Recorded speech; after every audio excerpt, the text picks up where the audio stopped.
avec l'étranger sur l'affaire Habré. Vous êtes liquidation politique et non liquidation physique. Mais c'est le préalable. C'est le préalable. On organise une opération de liquidation politique, je pense, que la façon dont les choses sont managées est une opération de liquidation politique qui va conditionner l'opinion à travers cette histoire de procès et tout. Et une fois qu'on a enlevé la personne, on l'a entre les mains. Et on peut, à ce moment-là, la liquider physiquement. La personne enlevée, comme vous dites, est-ce que vous l'avez vue depuis 48 heures? Oui, je l'ai vue hier. Vers 15h30, la DIC m'a appelé pour me demander d'amener des repas. Donc je suis allé, je l'ai vue à la DIC. Là, le moral? Bon, ça va. Bon, je ne peux pas dire qu'il va bien, d'accord? On ne peut pas aller bien dans des endroits pareils, hein, c'est clair. Et voilà. Il n'a subi aucune sorte de sévice? Non, non, pas du tout. Pour l'instant, en tout cas, j'ai pas vu. Il ne s'est pas plaint de quelque chose. Voilà. Et qu'attendez-vous concrètement des autorités sénégalaises?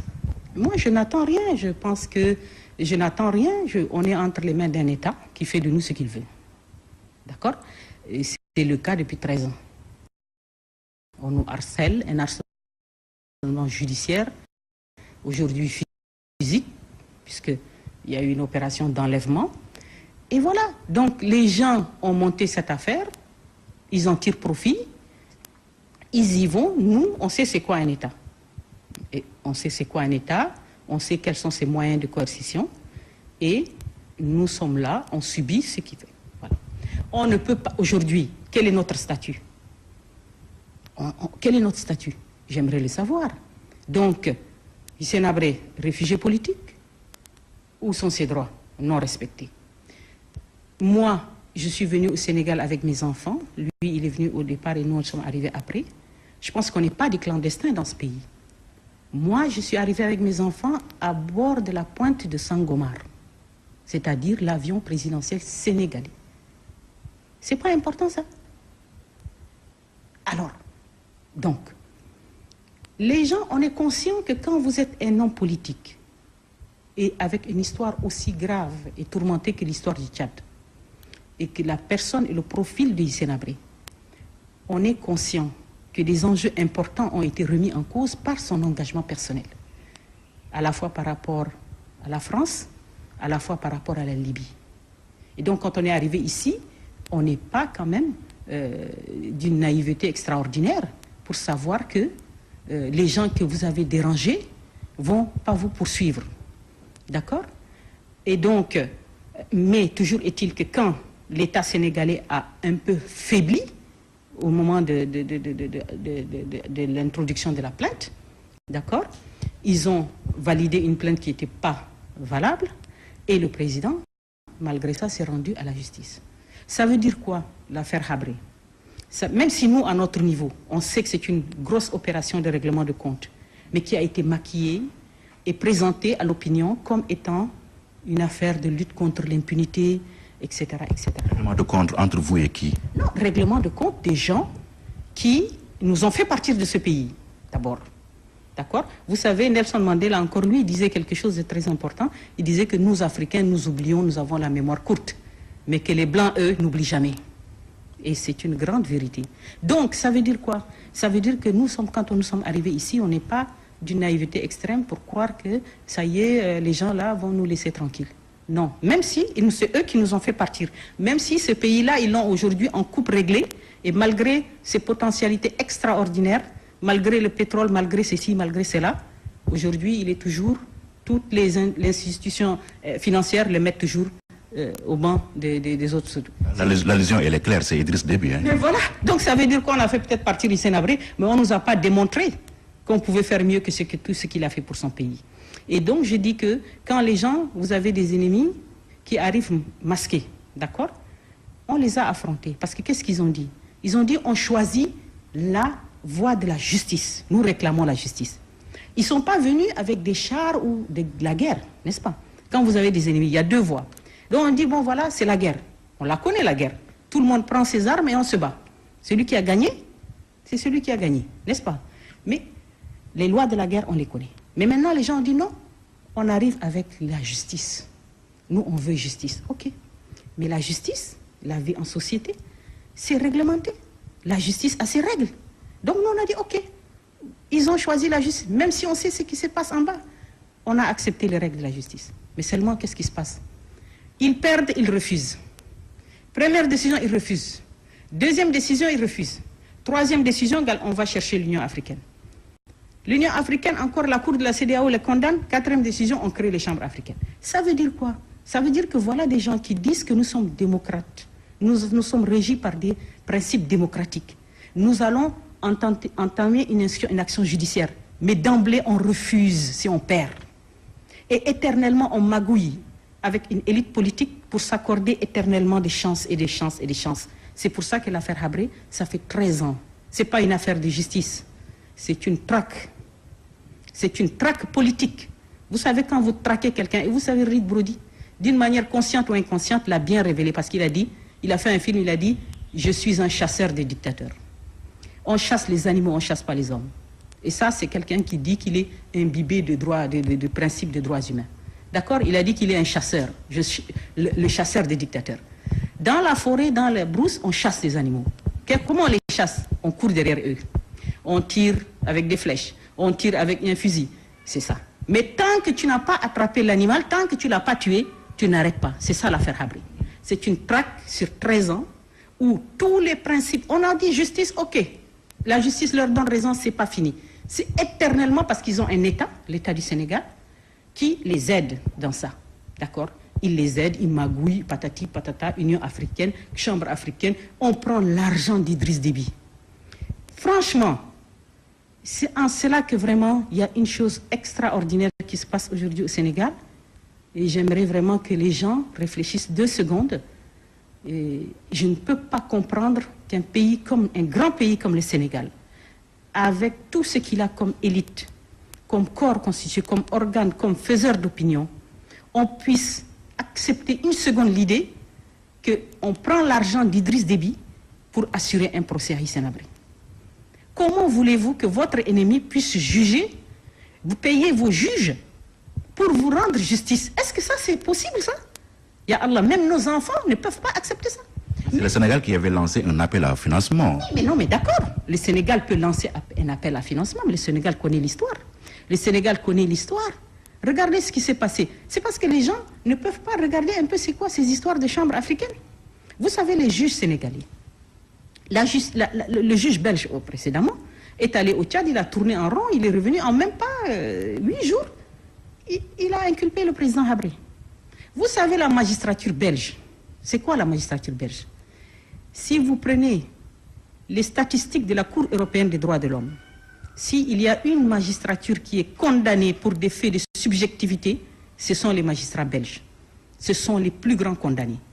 Ça veut dire quoi? Ça veut dire que... Et aujourd'hui, qu'est-ce qu'ils ont fait? Ils ont dit aux juges sénégalais qui sont actuellement là, ils ont dit, vous allez prendre le travail des juges belges, vous allez le valider. Mais pourquoi? Pourquoi on ne peut pas laisser, par exemple, les juges sénégalais eux-mêmes juger des faits? OK? Ça, ce serait peut-être quelque chose de reconnaître leur indépendance. Mais non, parce que pourquoi leur problème, c'est quoi? Leur problème, c'est que quand on arrive aujourd'hui au jour J, ils savent que ce n'est que le mensonge qui va exploser. Voilà. Vous dites que vous êtes traqué depuis 13 ans. Or, vous êtes là depuis 23 ans. 13 ans, ça correspond un peu avec l'avènement de Abdoulaye Wade ici au pouvoir. Donc, vous voulez dire que vos déboires ont commencé sous Wade? Non, non, non, non, non. D'abord, la plainte a été déposée le 2 février 2000. On était quand même à quelques... on était déjà... C'était vraiment... Il y avait une grande ébullition politique puisqu'on préparait les élections présidentielles. D'accord? Donc, c'était sous Abdou Diouf. Attention. C'était sous Abdou Diouf que la plainte a été déposée. D'accord? Elle a été déclarée recevable.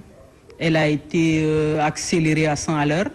Et je pense même que il y a eu un petit calcul politique de la part de cette classe parce que je pense qu'ils ont pris l'affaire Habré comme une tentative, si on peut dire, de diversion politique par rapport à la mobilisation des Sénégalais pour arriver à l'alternance.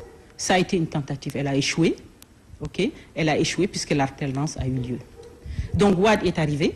Il a eu le dossier qui était en cours. D'ailleurs, il n'a pas arrêté de le dire au départ. Le dossier est en cours, le dossier est en cours. Je l'ai eu en cours, c'est pas moi qui a initié l'affaire Habré, c'est Abdou Diouf, j'en ai hérité. C'est vrai. Il en a hérité, il a tâtonné un moment, il a regardé le dossier, plusieurs fois il a dit c'est un dossier vide, et puis après, il a compris tout le profit qu'il pouvait en tirer. C'était un fonds de commerce en quelque sorte, l'affaire Habré. Oui, bien sûr, c'était quelque chose qui mobilisait, d'abord qu'il y avait deux dimensions importantes, c'est-à-dire la dimension d'intérêt médiatique qui mobilisait la presse internationale, la presse occidentale, hein, on le sait, et donc du coup, Wade, vous connaissez un peu son attrait au niveau médiatique, donc Abdoulaye Wade en a usé et abusé. C'est-à-dire que quand il sortait du Sénégal, il y avait 3 questions portées sur l'affaire Habré. Et donc on oubliait les problèmes au Sénégal.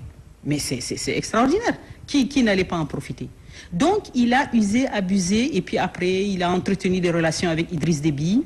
Il y a eu ce qu'il a appelé dans une lettre notre collaboration architecturale pour faire des infrastructures. Donc ils en ont beaucoup profité. Voilà, et je pense que... je ne peux pas dire, parce que ce que parfois les gens disent, ils disent que oui, mais Wade n'avait pas la volonté de faire, etc., de juger Hissène Habré. Mais il a tout fait, Abdoulaye Wade. Et aujourd'hui, ce sont les lois et les révisions constitutionnelles et tout que Abdoulaye Wade a fait qui sont en train de vouloir appliquer au niveau des chambres africaines. Donc Abdoulaye Wade, il a fait tout ce qu'il a pu. D'accord? Il a fait tout ce qu'il a pu, il a préparé le terrain, il a usé et abusé. Voilà. Macky pourra-t-il réussir là où Wade a échoué, c'est-à-dire réussir à juger Habré au Sénégal? Si c'est une réussite. Je ne sais pas comment... bon, vous utilisez un terme réussir. Je dirais, de quel droit peut-on juger Hissène Habré, qui en a la légitimité, qui décide quoi?